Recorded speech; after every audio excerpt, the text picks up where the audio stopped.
Hey guys, నమస్తే అందరికీ. Welcome to my mini blog. నేనైతే బెంగళూరు నుండి ఊరు వెళ్ళాను అంటే ఖచ్చితంగా మా ఫార్మ్స్ అయితే విజిట్ చేస్తాను. చూడ్డానికి మాత్రమే అండి, కష్టపడి పని చేసే అంత అయితే లేదు.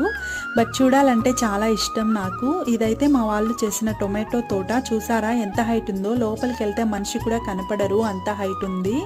ఇవి ఏం చెట్లు అని చూడగానే ఎవరైనా గెస్ట్ చేస్తే కమెంట్ చేయండి. అంటే చూడడానికి కొన్ని చెట్లు ఇలానే ఉంటాయి కదా, లైక్ బీరకాయ, సొరకాయ అలా. సో గెస్ట్ చేయడానికి కొంచెం కష్టం, బట్ స్టిల్ ట్రై చేయండి.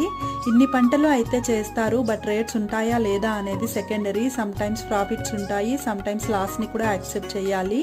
ఫైనలీ ఇదైతే దోసకాయల తోట, ఈరోజు కోస్తున్నారు. ఇది ట్యూస్డే తీసిన వ్లాగ్ అండి. అండ్ ఈ పూల తోట అయితే ఆల్రెడీ షార్ట్ అప్లోడ్ చేసా, చూసారు కదా. బంతి పూలు అంటారు కదా, అవే అండి. మేమైతే చెండుమల్లె పూలు అంటాము. మా ఫార్మ్స్ నచ్చినట్లయితే please do like, share and subscribe. Thank you.